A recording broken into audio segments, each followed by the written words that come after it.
दोस्तों आज हम पढ़ेंगे बायोलॉजी के महत्वपूर्ण इम्पोर्टेंट क्वेश्चन जो आपके सभी एग्ज़ाम के लिए बहुत ही ज़रूरी है। स्टार्ट करते हैं टॉपिक वाइज। पहला टॉपिक है जीव विज्ञान की प्रमुख शाखाएं। क्वेश्चन नंबर 1, हीमेटोलॉजी का अध्ययन किससे संबंधित है? तो हीमेटोलॉजी का किससे संबंधित है? तो पौधे की प्रजनन प्रणाली, रक्त, जानवरों के खान पान की आदत, हड्डियाँ। तो इसका आंसर भी सही है, रक्त। आंसर में देखते हैं, हीमेटोलॉजी का अध्ययन रक्त से संबंधित है। डेंड्रोलॉजी का संबंध किससे है? तो वृक्ष और झाड़ियों के अध्ययन से। टिश्यू कल्चर का अध्ययन किससे संबंधित है? तो कृत्रिम माध्यम से ऊतकों का संवर्धन से संबंधित है। वायरोलॉजी का संबंध किससे है? तो विषाणु के अध्ययन से संबंधित है। क्वेश्चन नंबर 2, मार्फोलॉजी क्या है? तो मार्फोलॉजी कीड़ों का अध्ययन, मानव विकास का अध्ययन, जीवन की आकृति, उसकी संरचना, विशिष्ट संरचनात्मक गुणों का अध्ययन। डी में है जीव और वातावरण की परस्पर निर्भरता का अध्ययन। तो इसका आंसर सी सही है। जीव की आकृति, उसकी संरचना और विशिष्ट संरचनात्मक गुणों का अध्ययन मार्फोलॉजी है। आंसर में देखते हैं, अकारिकी जीव विज्ञान की एक शाखा है जिसके अंतर्गत किसी जीव की आकृति, उसकी संरचना और विशिष्ट संरचनात्मक गुणों का अध्ययन किया जाता है। क्वेश्चन नंबर 3, निम्नलिखित में से किसमें मनुष्य का अध्ययन होता है? आर्कियोजूलॉजी, आर्कियोलॉजी, एंथ्रोपोलॉजी, एंड्रोलॉजी। तो आंसर सी सही है, एंथ्रोपोलॉजी। एंथ्रोपोलॉजी में मानव के विकास, रीति रिवाज, इतिहास, परंपराओं से संबंधित विषयों का अध्ययन किया जाता है। आर्कियोलॉजी पुरातत्व संबंधी विज्ञान की शाखा है। इक्थियोलॉजी में मछलियों का अध्ययन किया जाता है। एंड्रोलॉजी पुरुष स्वास्थ्य से संबंधित चिकित्सा विज्ञान की शाखा है।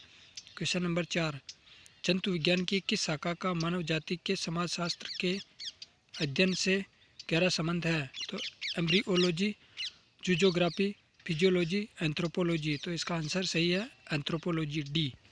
क्वेश्चन नंबर 5, निषेचन, विकास, विभाजन और विभिन्नता के अध्ययन को किस नाम से जाना जाता है? तो भ्रूण विज्ञान, फिजियोलॉजी, आनुवंशिकी, क्रमागत उन्नति। तो ये सही है, भ्रूण विज्ञान से संबंधित है। आगे देखते हैं, निषेचन, विकास, विभाजन और विभिन्नता के अध्ययन को भ्रूण विज्ञान के नाम से जाना जाता है। फिजियोलॉजी शरीर के क्रिया विज्ञान, कार्यकी का अध्ययन है। आनुवंशिकी, इसमें आनुवंशिकता तथा जीव की विभिन्नताओं का अध्ययन है। क्रमागत उन्नति, क्रम विकास, आनुवंशिक लक्षणों के पीढ़ी दर परिवर्तन का अध्ययन है। क्वेश्चन नंबर 6, पौधों में बीमारियों का अध्ययन और वह तरीका जिससे पौधे विरोध करते या संक्रमण से सामना करते क्या कहलाता है? तो विकृति विज्ञान, क्रिया विज्ञान, फाइटोपैथोलॉजी, फाइटोमॉर्फोजेनिस। तो इसका आंसर सी सही है, फाइटोपैथोलॉजी। पौधों के रोग, उसके बचाव या सुरक्षा, संक्रमण के अध्ययन को फाइटोपैथोलॉजी कहते हैं। क्वेश्चन नंबर 7, जीवित चीज़ों पर मृदा के प्रभाव का अध्ययन मृदा विज्ञान की किस शाखा के अंतर्गत किया जाता है? Andrology, edaphology, agrobiology, desmology. तो इसका आंसर सही है, बी, एडाफोलॉजी।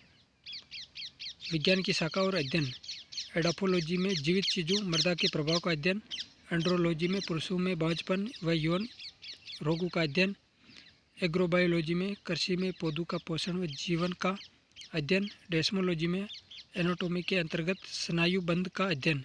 क्वेश्चन नंबर 8,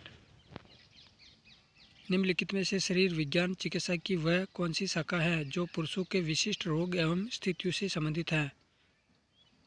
ए में है एंड्रोलॉजी, एस्टोकोलॉजी, बायोइकोलॉजी, डेस्मोलॉजी। तो इसका आंसर सही है, ए, एंड्रोलॉजी। एंड्रोलॉजी पुरुषों में बांझपन व यौन रोगों का अध्ययन है। बायोइकोलॉजी में प्राकृतिक वातावरण में रहने वाले जीवों के बीच अंतर संबंधों का अध्ययन है।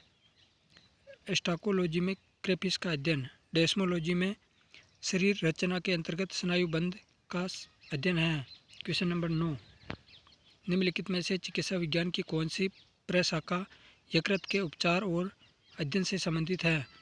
तो ए में हेल्कोलॉजी, बी में हेप्टोलॉजी, सी में हेटेरोलॉजी, डी में जेरिएट्रिक्स। तो इसका आंसर बी सही है, हेप्टोलॉजी। आगे देखते हैं, हेप्टोलॉजी के अंतर्गत यकृत, पित्ताशय की थैली और अग्नाशय के साथ साथ उसके विकारों का अध्ययन किया जाता है। हेल्कोलॉजी में अल्सर का अध्ययन होता है। जेरिएट्रिक्स में बुजुर्गों के स्वास्थ्य की देखभाल का अध्ययन होता है। क्वेश्चन नंबर 10, जीव के वर्गीकरण से संबंधित जीव विज्ञान की कौन सी शाखा, जीव के वर्गीकरण से संबंधित जीव विज्ञान की शाखा को क्या कहते हैं? तो वर्गीकरण विज्ञान, नॉथोलॉजी, शरीर रचना विज्ञान, सोरोलॉजी। तो इसके अंदर ए सही है, वर्गीकरण विज्ञान कहते हैं। और इसमें देखते हैं आंसर में, जीव के वर्गीकरण से संबंधित जीव विज्ञान की शाखा को वर्गीकरण विज्ञान कहते हैं। यह विभिन्न जातियों के जंतु और पौधों का अध्ययन करता है।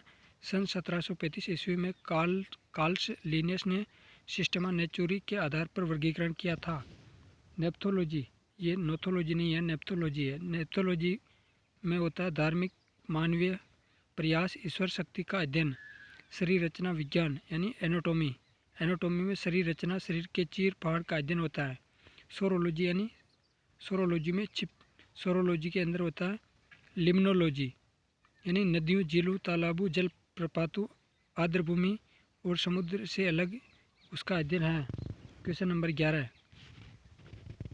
जंतु विज्ञान किसका अध्ययन है? ऊर्जा का, फलों का, विषाणु का, जानवरों का। तो इसमें डी सही है, जानवरों का। जंतु विज्ञान जानवरों का अध्ययन है। क्वेश्चन नंबर 12, विज्ञान की एक शाखा जो जीवन या पृथ्वी से परे मौजूद जीवन की संभावनाओं से संबंधित है, उसको क्या कहा जाता है? एटोमोलॉजी, एक्स बायोलॉजी, माइकोलॉजी, जीवाश्म विज्ञान। तो इसका आंसर बी सही है, एक्स बायोलॉजी। एक्स बायोलॉजी विज्ञान की वह शाखा है जो जीवन या पृथ्वी से परे मौजूद जीवन की संभावनाओं से संबंधित है।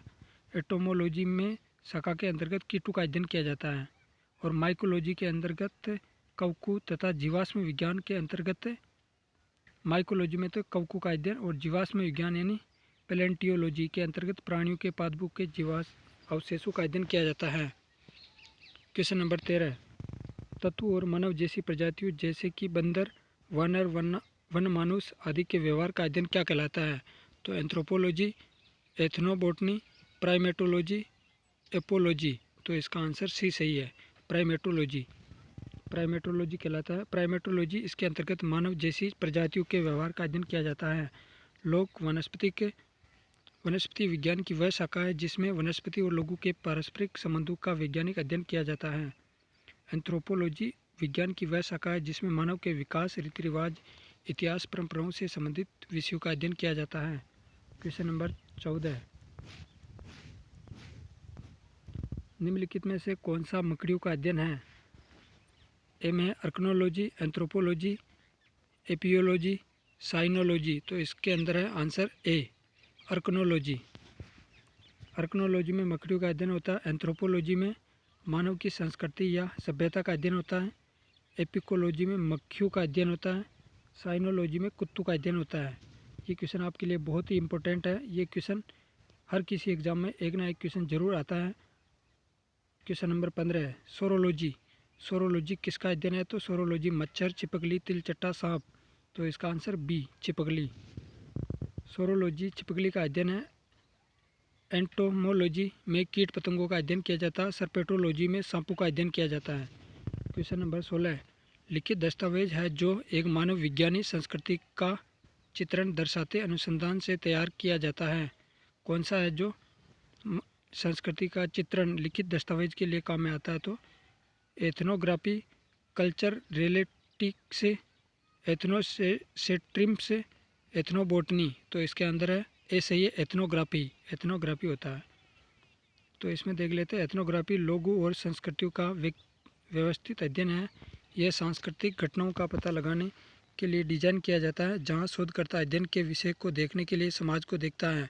सांस्कृतिक सापेक्षतावाद यह विचार है कि किसी व्यक्ति की मान्यता, मूल्यों, प्रथाओं उस व्यक्ति की अपनी संस्कृति के आधार पर समझा जाना चाहिए, अन्य की मापदंडों के खिलाफ निर्णय लेने के बजाय। एथनोबोटनी के अंतर्गत वनस्पति विज्ञान की एक शाखा है जिसमें वनस्पति लोगों के पारस्परिक संबंधों का वैज्ञानिक अध्ययन किया जाता है। क्वेश्चन नंबर 17, पक्षियों के अध्ययन को क्या कहते हैं? तो पक्षियों के अध्ययन को एंटोमोलॉजी, ऑर्निथोलॉजी, बर्डोलॉजी, हर्पेटोलॉजी। तो बी सही है, इसमें ऑर्निथोलॉजी पक्षियों के अध्ययन को कहा जाता है।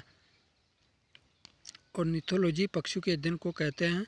एंटोमोलॉजी कीट पतंगों का अध्ययन। हर्पेटोलॉजी उभयचर यानी एम्फीबिया तथा सरीसृप वर्ग के जंतु का अध्ययन किया जाता है हर्पेटोलॉजी में। क्वेश्चन नंबर 18, प्राचीन काल के जानवरों, पौधों एवं अन्य जीवों के संरक्षित अवशेषों या चिन्हों के अध्ययन का विज्ञान क्या कहलाता है? नर विज्ञान एंथ्रोपोलॉजी, पुरातत्व विज्ञान यानी आर्कियोलॉजी, जीवाश्म विज्ञान यानी पैलेंटियोलॉजी, औषध विज्ञान यानी फार्मोलॉजी। तो इसका आंसर क्या होगा? सी, जीवाश्म विज्ञान यानी पैलेंटियोलॉजी कहलाता है। क्वेश्चन नंबर, इसका आंसर देख लेते। प्राचीन काल के जानवरों, पौधों, अन्य जीवों के संरक्षित अवशेषों या चिन्हों के अध्ययन का विज्ञान जीवाश्म विज्ञान पैलेंटियोलॉजी कहलाता है। नर विज्ञान में मानव शास्त्र या मानव विज्ञान का अध्ययन होता है। पुरातत्व विज्ञान में मानव संस्कृति के विकास क्रम को समझने और उसकी व्याख्या करने का अध्ययन होता है। औषध विज्ञान में फार्मेटोलॉजी में क्या होता है? जड़ी बूटियों का अध्ययन होता है। क्वेश्चन नंबर 19, पैलेंटियोलॉजी के अध्ययन से किससे संबंधित है पैलेंटियोलॉजी? तो इसमें बी, जीवाश्म विज्ञान से संबंधित है। और क्वेश्चन नंबर 20, पादप विज्ञान में किसका अध्ययन किया जाता है? मानव शरीर रचना, पौधों, सूत्र मात्रिकी, मानव मनोविज्ञान। तो इसका आंसर बी सही है। पादप विज्ञान में पौधों का अध्ययन किया जाता है। पौधों का अध्ययन मानव विज्ञान के अंतर्गत किया जाता है। वनस्पति विज्ञान प्राचीन ग्रीक शब्द से लिया गया है जिसका अर्थ है चारागाह, घास या चारा। ठीक है दोस्तों, हम यहीं तक 20 तक ख़त्म करते हैं। कल से स्टार्ट करते हैं क्वेश्चन नंबर 21 से। थैंक यू, धन्यवाद।